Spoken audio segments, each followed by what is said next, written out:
everybody. Today you are going to be starting your fall tree project with a sub. Our first step today is going to be to draw our fall trees. We want our trees to fill up our entire paper. And you can see first off that my paper has turned the landscape style like this. We're not going to turn it portrait like this because we won't have room for our trees. We're going to turn it this way. And I'm going to be starting by trying to fit about 4 trees in here. So I want to think about kind of spacing them out. I'm going to have one here, and then one over here and here. Now, as I start this, I want to start out very simply. I'm going to start by making a line that goes about 3 fingers from the bottom of the page. I'm going to start about here. And that line is going to go almost up to the top. It does not have to be a perfectly straight line. It's actually kind of better if it's not. Then I'm going to take that line and I'm going to turn it into kind of a triangle shape, which means it's going to be pointy at the top, and as I come back to the bottom, it's going to be a little bit wider. I like to leave the tree like this. I'm not going to fill it in dark. You can fill yours in solid, but I'm going to go ahead and just put some textures in there to make it look like it's got some bark, just like this. That's my first tree trunk. Pretty simple. My next tree, I'm going to start maybe a little bit in a little different space. I had about 3 or 4 fingers there. I'm going to start a little higher on this next one. I'm actually going to start right about here. Again, that line is going to go up. It's going to be a little taller this time. And then I'm going to bring it back down. And again, I'm going to go ahead and add some textures into my tree trunk. And I'm just adding little lines in there to give me some movement and some texture. Now I'm going to start one a little bit lower. I'm going to bring it down. I want my trees to kind of be offset like this. I'm going to go up and then back down. This time I can go ahead and fill it in if I want. Again, it's up to you. I really like them when they're open, but if you wanted to see one when it's filled in, here's what it looks like. And then I've got room for about 1 more tree. Notice I left about a hand worth of space on the side of my tree here. Then I left a space here, and same thing here.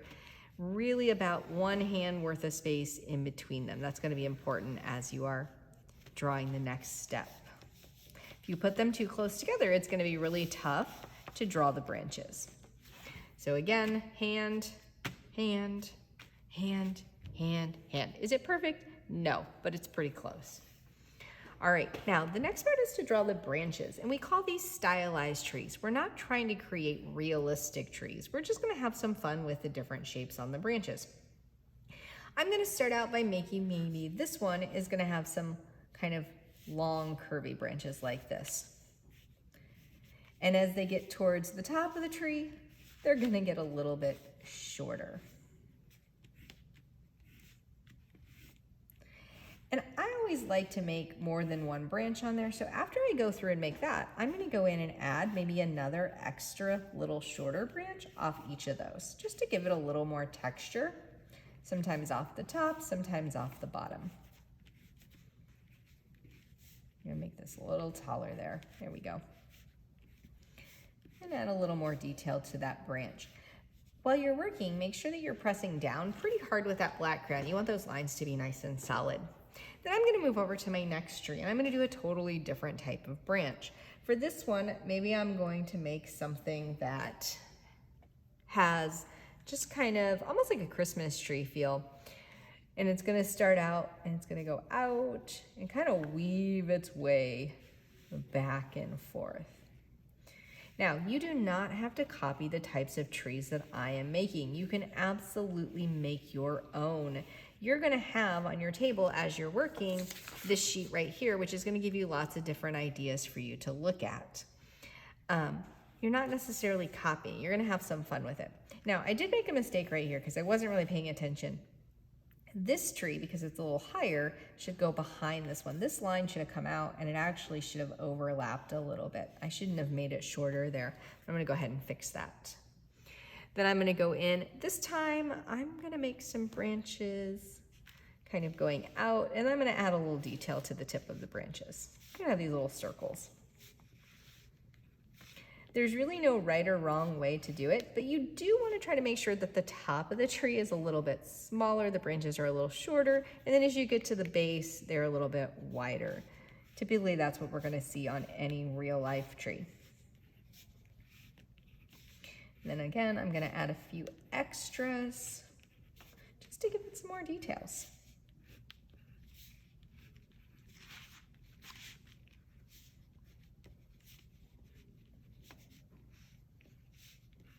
There we go. Maybe one more right here. All right, and then this one, I'm gonna do some swirls. I think it'll be fun to do some swirls. So I'm gonna take my line out and make it curl. And then curl down.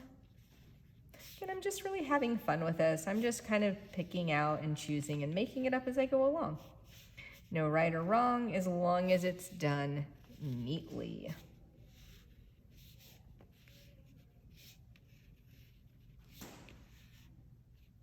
And that one's kind of hiding behind that one, and that's perfectly fine. That a little taller. All right, now, this is what we want to see on our trees. We want to see 4 very distinct trees. That means every tree is different. We don't want 4 of the same. And we want them drawn nice and neatly. What we should not see on our trees are things like this. I should not see 4 trees like this.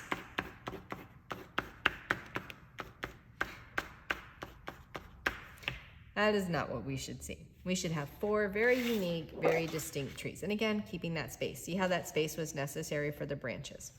Now, after I get the trees on there, then I'm ready to draw my horizon line. Our horizon line for this picture is really important where we place it, because we have to make sure that all of our trees are sitting below the horizon line, but we don't want it so high that it's gonna fall behind any of our branches, which means it's probably not gonna be a straight line. I'm gonna start my horizon line just a little bit above the bottom of this tree. And I'm gonna take it over till I get to the tree. Then I'm gonna skip over it. Now, in order to get under or just above the bottom of this tree, my horizon line's gonna have to get a little bit higher, meaning that it's gonna almost come up in a hill. Then I can either here go straight across because it's still below the branches, or I can bring it back down. I think I'm gonna bring it back down some to kind of give it that more hill effect. We don't want a straight line, that's kind of boring.